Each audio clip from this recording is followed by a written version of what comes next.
My name is Olivia Grant.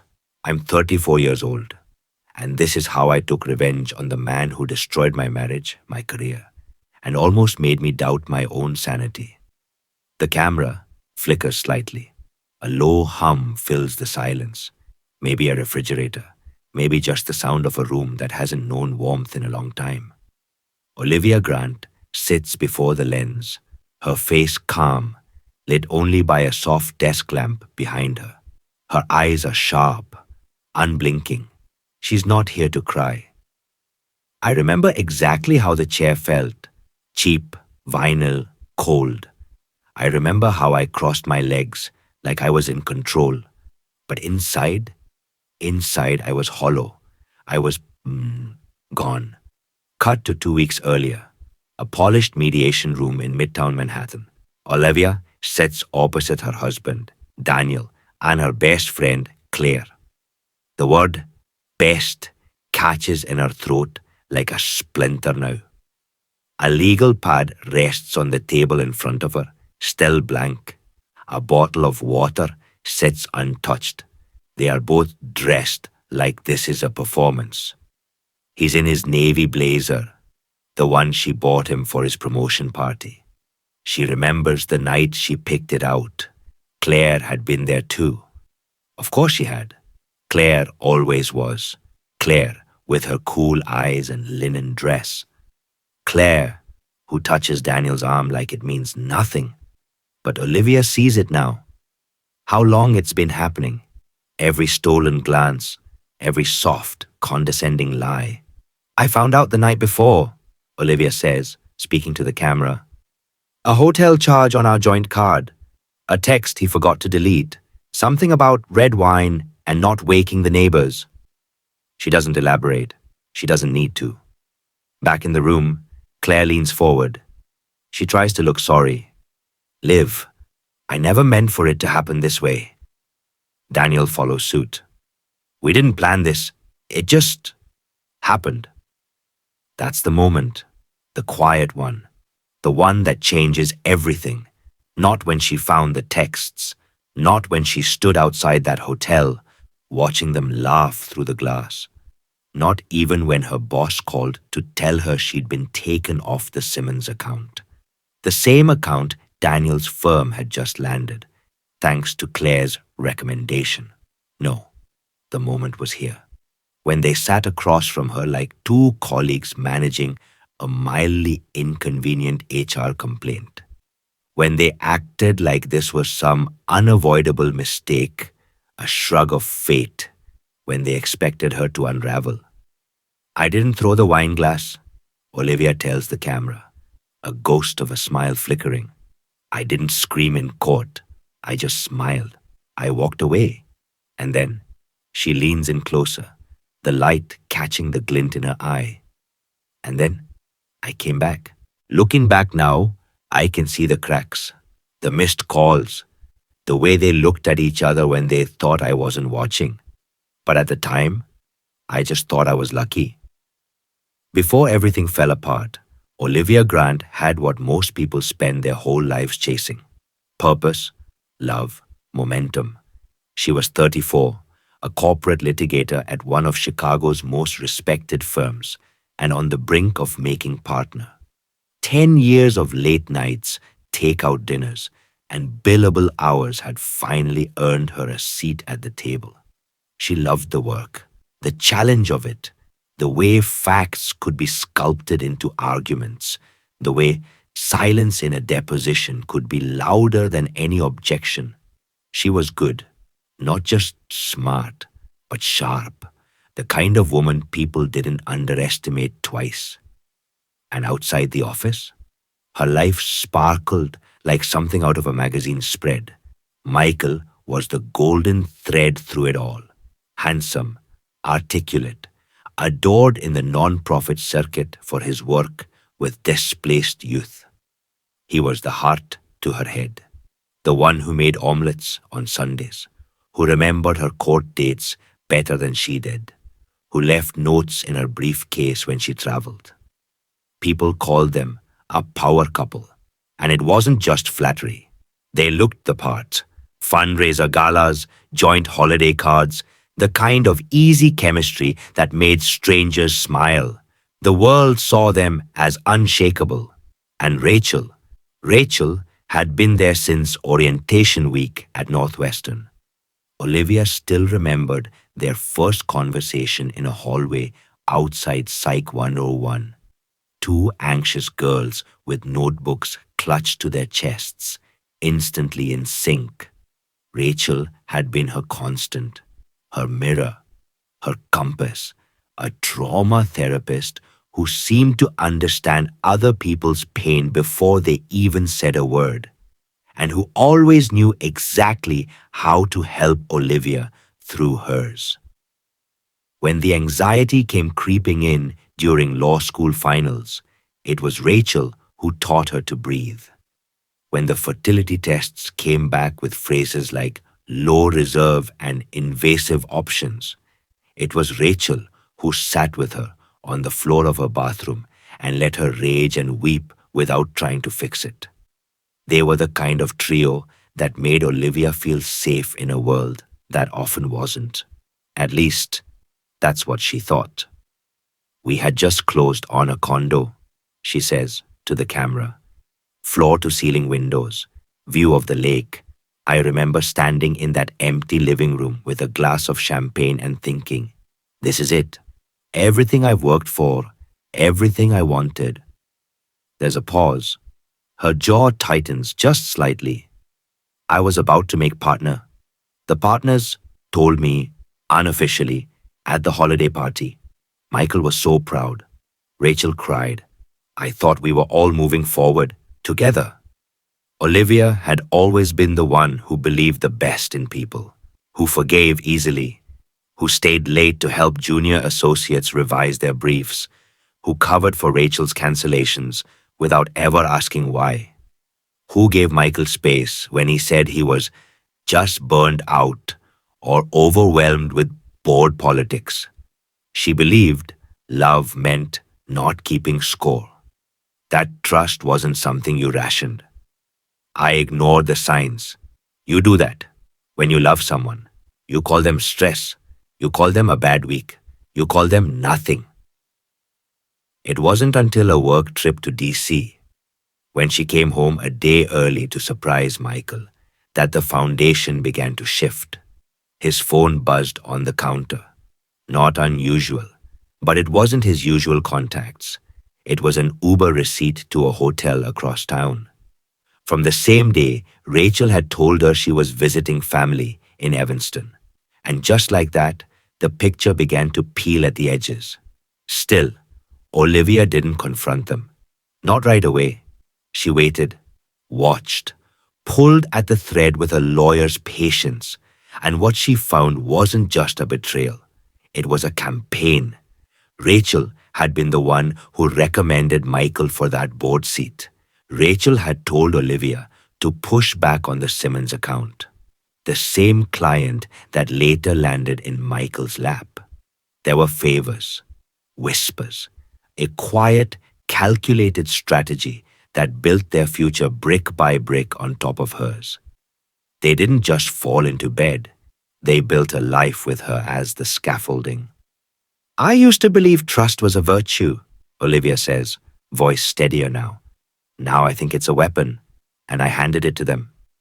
The camera lingers on her face for a beat.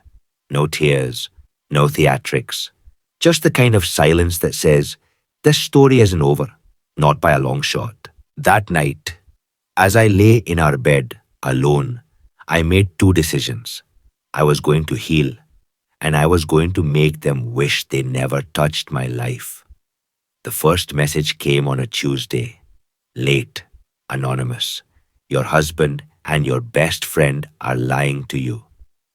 Olivia stared at it for a long minute, then locked her phone and went back to editing a client brief. Probably spam, she told herself. A troll. Someone trying to stir up drama. Maybe an old rival from law school. Maybe a disgruntled paralegal. But 2 days later, another one arrived. He lies when he says he's working late.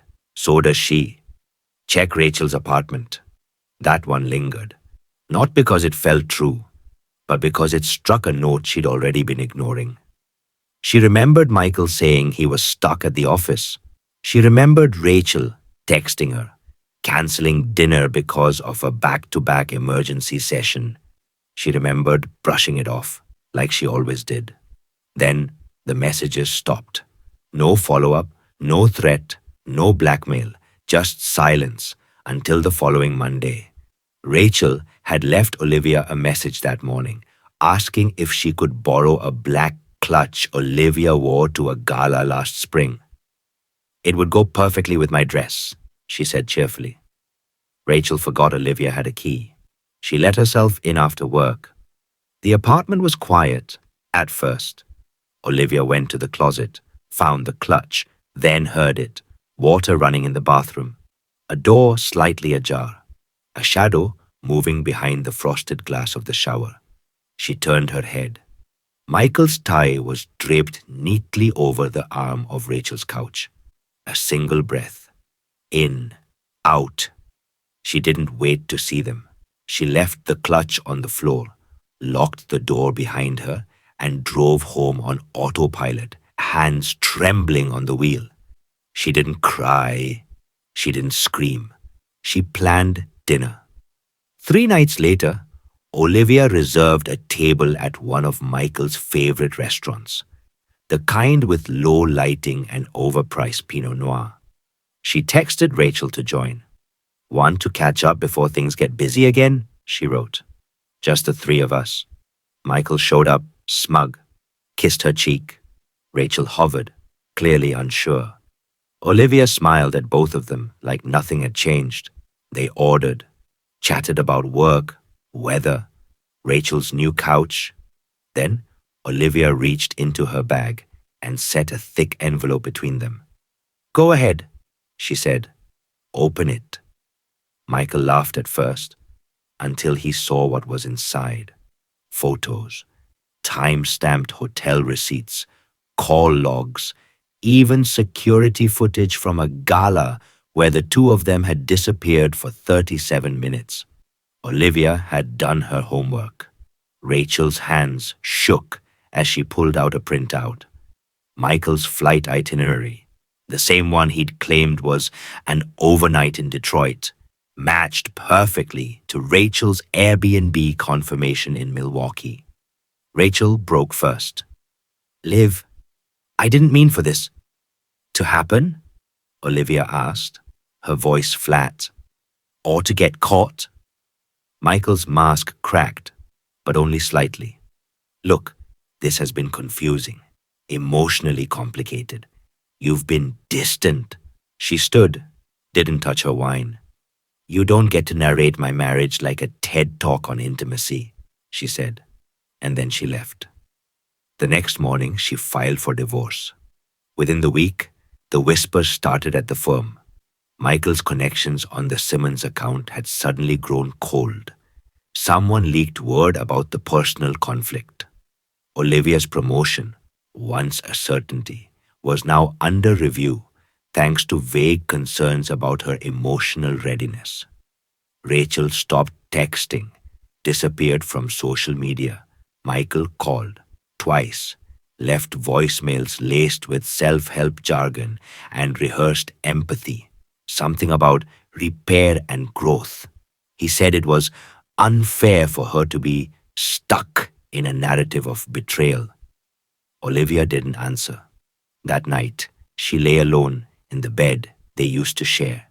His side of the mattress was cold, untouched. A faint impression of him still lingered in the sheets, like a bruise she hadn't realized was forming. She stared at the ceiling for hours, not crying, not raging, calculating. That night, I made 2 decisions, she tells the camera, her voice low but firm. I was going to heal, and I was going to make them wish they never touched my life. The frame lingers as she stands, walks to a window. The Chicago skyline blinks in the distance, cold and glittering. Below, people go on with their lives, oblivious. But Olivia is no longer one of them. She turns back to the camera. Now the real story begins. They thought I'd fall apart, but I was learning how to turn pain into leverage. The silence came first. After the dinner, after the envelope, after the neatly filed divorce paperwork, the world around Olivia didn't shatter with fireworks. It dissolved quietly. Mutual friends stopped returning texts. A few sent awkward messages like, just want to stay neutral. Or, it's all really sad, Liv. I hope you're okay. But most didn't say anything at all. She ran into people at events, charity mixes, bar association dinners, and saw the shift in their faces. Pity, hesitation, judgment. They didn't say it out loud, but she could hear the unspoken version. If he cheated, something must have been wrong at home. Michael, ever the golden boy, made sure the narrative was clean. In public, he spoke of her with respect and compassion. He was giving her space, hoping she heals, still cares deeply. It was a performance, and people clapped. Rachel, once her anchor, twisted the knife deeper. She started telling people Olivia had always been unstable, that she struggled with control issues, that the fertility treatments really broke her, and that Michael had been trapped in a toxic marriage. At first, Olivia thought no one would believe it, but some did. Her firm, for one. After weeks of promising partner status, they quietly removed her from the Simmons account entirely. Then another, then another. No explanation, just a restructuring. People avoided eye contact in the halls. Her direct reports stopped copying her on emails. And still, Olivia kept showing up, in heels, in silence, in sharp suits and sharper focus. But the air was different, heavy, like walking through water. At night, her mind spun like a courtroom reel that never shut off. Scenes, angles, missed signs. She stopped sleeping, ate little, let her voicemail pile up. Then came the panic attack. It hit her on a Tuesday morning, in the elevator, between the 15th and 16th floor. She couldn't breathe. Her vision tunneled. The walls closed in like fists. She had to press the emergency button just to get out. She stumbled into a side stairwell, clutching the railing, trying not to sob. She signed up for therapy that afternoon. But talking only helped so much. Words felt like empty containers, holding emotion but not fixing it. She needed more than healing. She needed clarity, control. She bought a new journal, leather bound, no quotes, no prompts. On the first page, she wrote, "How to destroy two people without losing yourself." And that became her ritual. Late at night, after the world went quiet, she poured everything onto those pages. Not just grief, not just anger, strategy, patterns, names, money trails. It started small.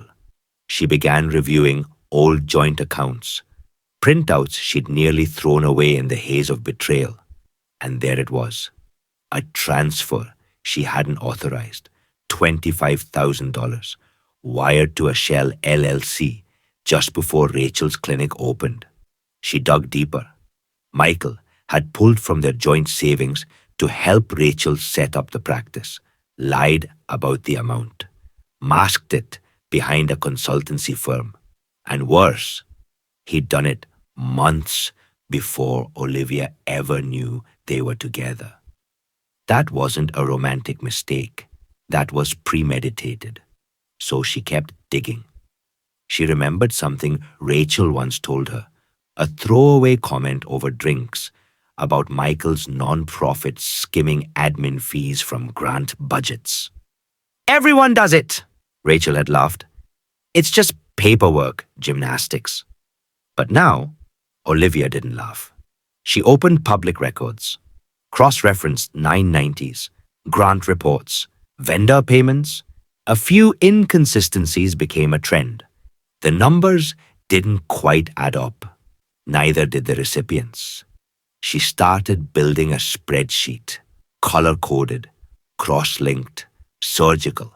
Then came the assistant, Emily, Rachel's newest hire at the clinic, a sweet 20 something with a psych degree and a tendency to overshare on social media. Olivia started by liking a few of her posts, then a casual DM, then lunch.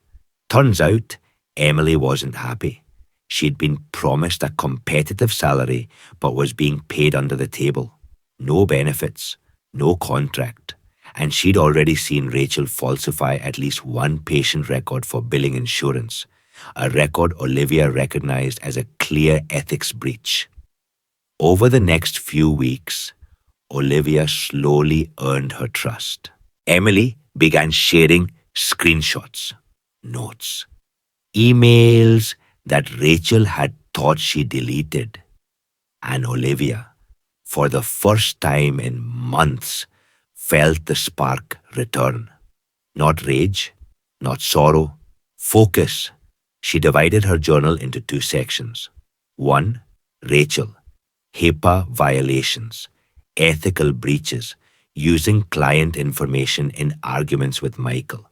One dated entry where Rachel confided a patient's breakdown to prove a point about trauma bonding. Olivia had the email now. 2. Michael, donor misappropriation, falsified outreach numbers, unreported side consulting. Olivia began crafting a preliminary report that, if submitted to the right oversight board, could result in an audit and maybe worse.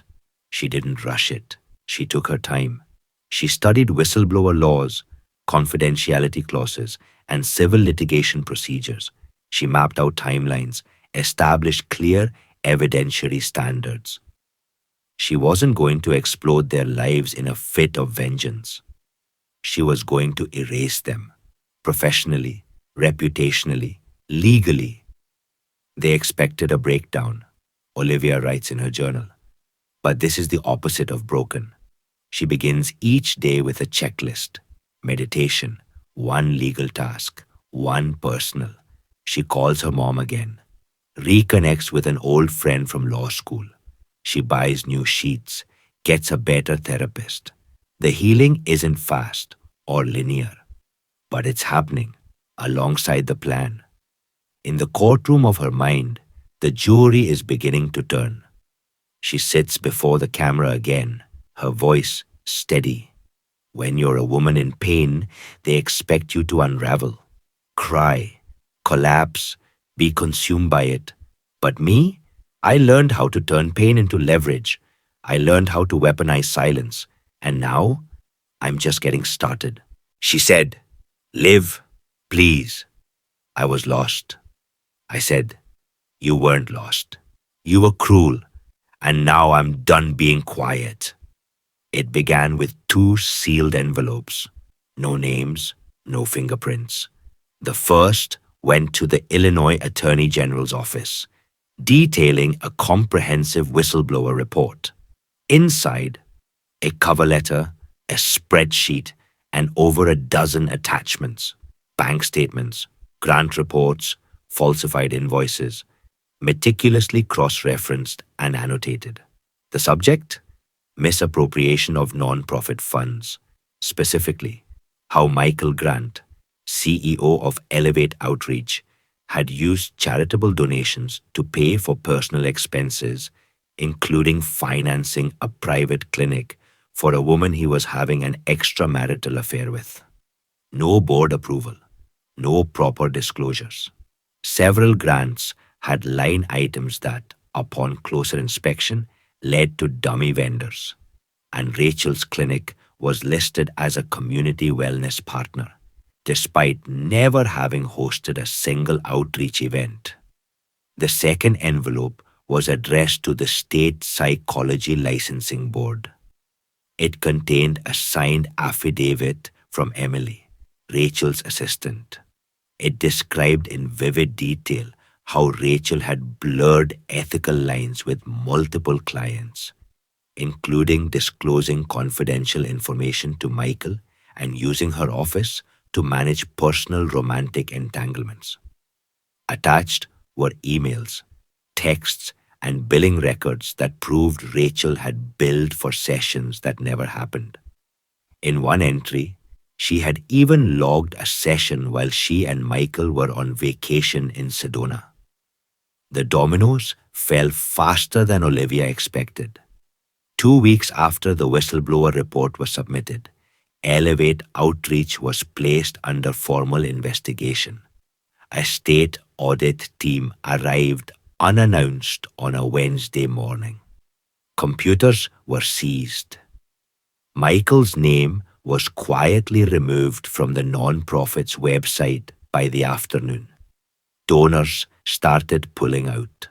First, the small ones, then the anchor sponsors. His keynote speech at a national philanthropy summit was cancelled, pending clarification. His LinkedIn went quiet. His social media presence flickered into radio silence, and Olivia, she watched. She didn't gloat. She didn't brag. She simply monitored the headlines, the filings, the corporate statements, like a prosecutor watching a sentence land. Then came Rachel's reckoning. The board launched a formal review of her license within a week of receiving Olivia's file. Rachel was placed on immediate administrative suspension. A hearing was scheduled, private, but Olivia had ways of getting herself on the attendee list. She didn't want to speak. She just wanted to be there. The hearing was held in a neutral office downtown, one of those beige government buildings with flickering lights and furniture that looked like it had given up decades ago. Olivia arrived early. She wore a dark suit, simple makeup, no jewelry, a stillness about her, like calm water above a hidden undertow. She sat in the back row of the room, just inside the observation area, eyes fixed on the woman seated at the table. Rachel. Her hair was pulled back tight, no makeup, hands clasped in front of her, knuckles pale. She kept glancing toward the exit until she looked up and saw Olivia. Their eyes locked, and something cracked in Rachel's expression. For the first time, she looked small, not humbled, not guilty, just cornered.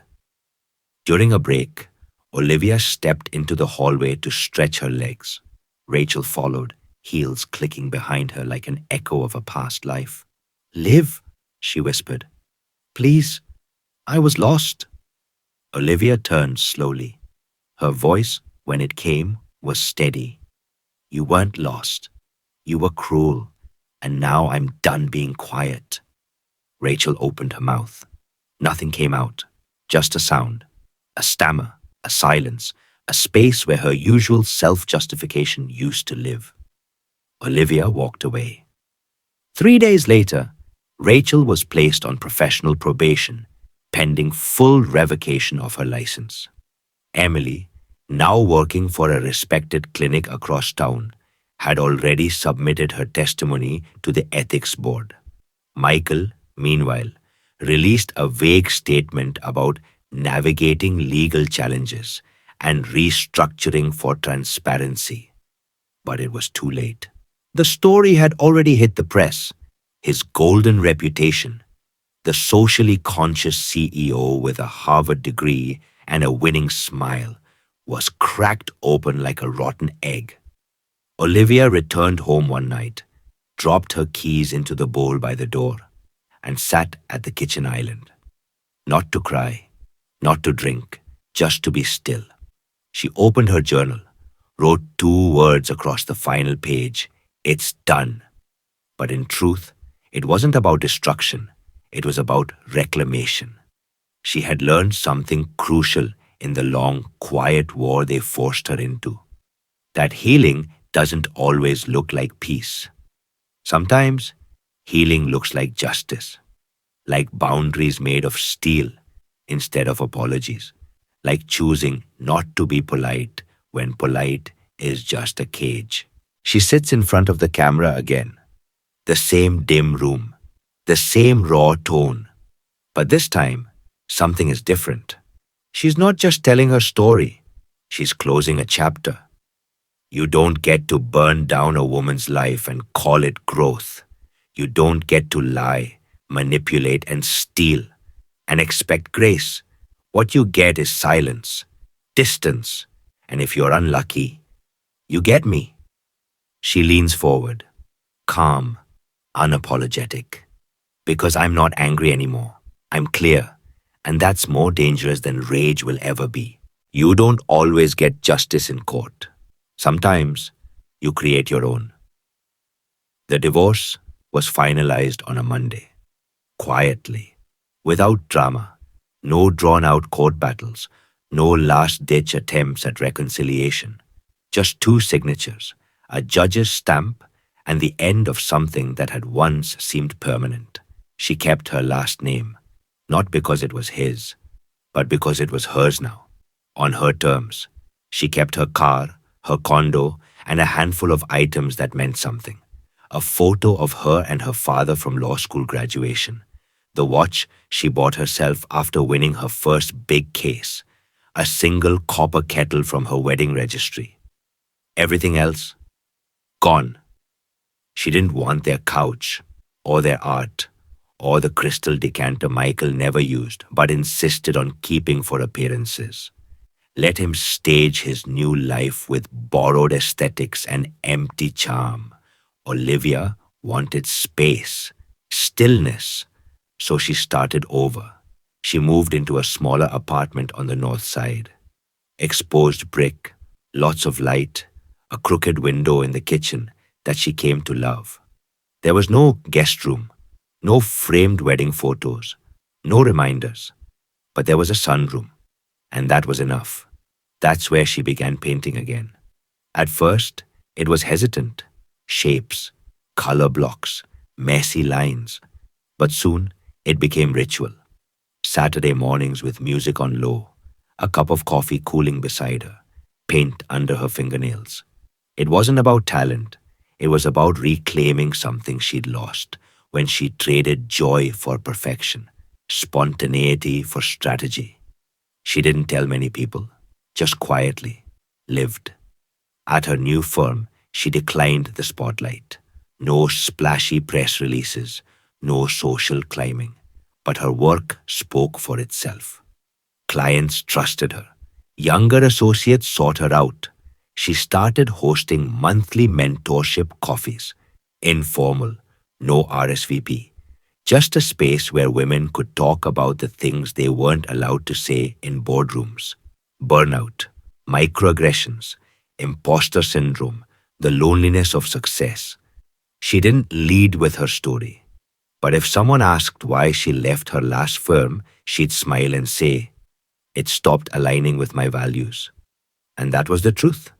Rachel and Michael became ghosts. She heard things, occasionally, that Michael was consulting in a much smaller capacity now, that Rachel had moved to a different state, trying to rebrand herself. But Olivia didn't care. She didn't stalk their socials, didn't replay the betrayal, didn't carry them forward into her new life like some rusted weight. She let them go, not because they deserved peace, but because she did. Every now and then, the hurt bubbled up, a memory, a trigger, the way someone said her name in a certain tone, or how her stomach still tightened when her phone buzzed unexpectedly. She was still healing. Trust wasn't simple anymore. Vulnerability came slowly. She learned how to ask people questions and actually listen to the answers. Not just read between lines like a lawyer hunting for perjury, but she also learned how to guard her time, her energy, her body, her heart, and she refused to apologize for that. She no longer believed in getting even. That part of her had passed. What she believed in now was clarity, seeing people for who they are. The first time, listening to the quiet hesitations she used to overlook, knowing that love without honesty isn't love at all, it's performance, and she'd rather be alone than be someone's audience again. One night, months later, she stood in her kitchen, barefoot, music playing, brush still wet with ochre paint. She looked around at her space, the unfinished canvas on the easel, the half-eaten toast on the plate, the stack of books on the windowsill. It didn't look like power, but it felt like freedom. She picked up her journal, now worn and soft at the edges, and wrote, "I survived the fire, and now I plant what can only grow in ash." Final frame. Olivia faces the camera one last time, her voice calm, her eyes clear. They didn't ruin me, they revealed me. And what they didn't realize is that you can't destroy a woman who knows how to rebuild herself. Fade to black. It happened by accident, a detour on her walk home. The kind of path your feet choose before your mind catches up. Olivia found herself near her old neighborhood, the familiar buzz of downtown streets, the blur of coffee shops and condos, the echoes of a life that felt both recent and impossibly distant. She paused at a crosswalk, waiting for the light to change. And then she saw him, Michael, standing across the street, just outside what used to be the Elevate Outreach office. The building was empty now, windows dark, signage removed, a dusty for lease sign taped crookedly to the door. He looked smaller, not physically, but spiritually. The crisp lines of his tailored suits replaced by something looser, almost careless. His hair was thinner, his posture tired. He stood there as if waiting for a meeting, a miracle, or maybe just the past to catch up, but the past had already moved on. Olivia watched for a moment, not out of longing, not even out of anger, just curiosity. He didn't see her, and that felt like justice in its purest form. He looked like he was waiting for something that would never come. Meanwhile, I had already moved on. The light turned green. She crossed the street, not toward him, but away, past the bakery they used to visit on Sundays, past the bookstore where Rachel once bought her a journal, past every ghost. She didn't look back. There was no satisfaction in his downfall, no glee in his solitude. But there was peace, not because he was broken, but because she wasn't. She returned home that night, hung her coat by the door, poured herself a glass of wine, and sat by the window as dusk settled in. There were no more plans to make, no revenge to plot, just stillness. And in that stillness, she found something she hadn't felt in a long time: wholeness. I walked away quietly, but when I came back, I made sure they remembered the sound of my silence.